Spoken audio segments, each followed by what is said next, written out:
Welcome to the first episode in a brand new series that I'm calling Are You Blank or Are You Actually Dysregulated? And we're starting with Are you actually being proactive or are you just dysregulated? Because one of the trickiest things about dysregulation is that it can be super sneaky, especially when you are a high-functioning person. Most of the time for you, dysregulation doesn't look like you're falling apart.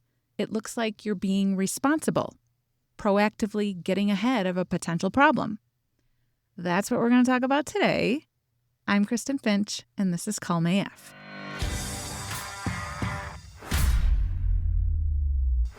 So the inspiration behind this series is that a few weeks ago, I was talking with several of my clients throughout the day. And even though they were all dealing with different issues, I noticed that I was basically saying the same thing over and over, which was, hey, before you do anything else, before you take any more actions, can you just pause and check into your body? Is there a feeling that maybe you need to go into the feelings room and feel? I just wanted to make sure that the action that they were taking was actually about solving the problem and not about escaping a feeling. So, in one of the conversations, we had an exchange that I actually want to share with you. And what you're going to hear is my response to a newer client. She had reached out on Voxer because she was feeling angry, which I knew was coming. Anger is often one of the first feelings that starts showing up when someone begins to step out of that role of energy manager or high-functioning control freak. I'm just kidding. But anger, right? If you suddenly realize that you have been carrying around your backpack and inside it you've got all your own shit, but also everybody else's shit, and now you can see clearly that everyone else is just running ahead of you with a lighter load and you're dragging behind, anger is the appropriate response. So that's what was happening. And she reached out and she said, I know I need to take this anger into the feelings room, but it seems like as soon as I go in there, I can't access the feeling anymore. I just start working on it. What's the solution? What can I do to fix it? What needs to change? What do I need to do? So I'm going to play for you the message that I sent her back. And please excuse the audio. I was wearing my headphones, I was outside, I was taking a walk, so the audio is not very clean, but you'll get the gist. As we talked about, your reaction to any non-preferred feeling is fixed, right? Like get to work, go, pick up more hours. So as soon as the anger starts coming up, when you find yourself like picking up the pace and moving fast, trying to schedule more hours, anytime you start feeling that, that is where I would just pause. And that's where you're going to go in the feelings room. And all we're trying to do at first is pause and notice the feeling, separate it from the thoughts and hone in on, okay, this is anger.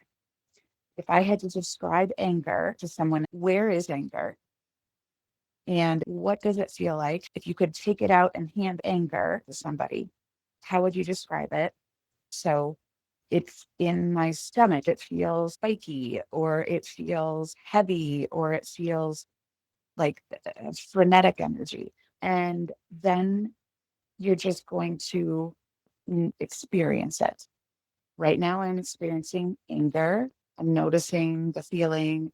I'm feeling it in my chest. It feels heavy. It feels frenetic, like I need to get up and run. It feels like it makes me want to jump out of my skin. And the action is being present with it.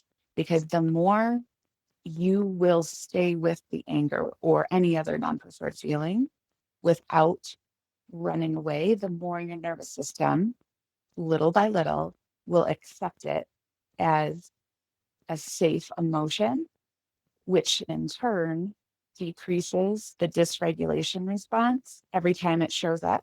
Because, like, when you say, I don't actually feel my non-preferred feelings, you do. It's just that as soon as it shows up, you're out the door.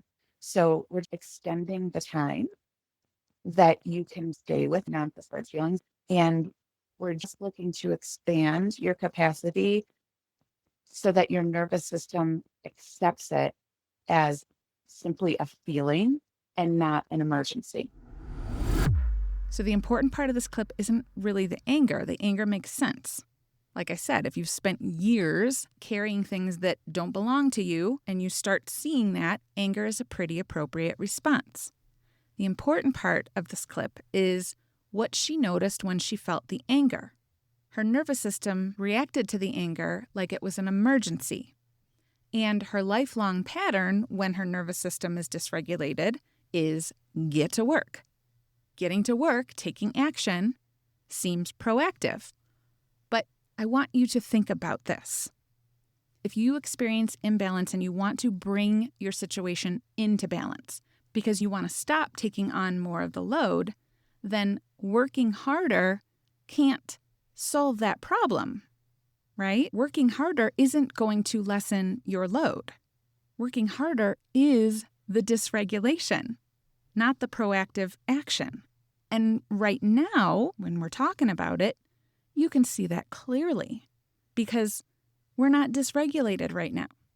But when you're in it, when an uncomfortable feeling shows up and your nervous system sounds the alarm, you aren't accessing the logical part of your brain. And working harder to lighten your load feels like the most logical thing you could ever do. This is why it's so important that my clients reach out as soon as they notice a feeling that is triggering their nervous system. Because the action that you usually take proactively is often the thing that's keeping you stuck. So in my client's specific situation, she went into the feelings room, she felt her anger cleanly all the way through. Once she did that and she was feeling regulated, she asked herself, what's the problem? Which she could answer now because the anger wasn't in the way. And the problem is in balance. And now that I know the problem, what is the action that I need to take? And there was a proactive action. There was a conversation that needed to happen. There were some boundaries that needed to be set. That is what happened in this situation. But there's something that my clients discover after they've been pausing to feel a feeling cleanly instead of reacting to their feelings.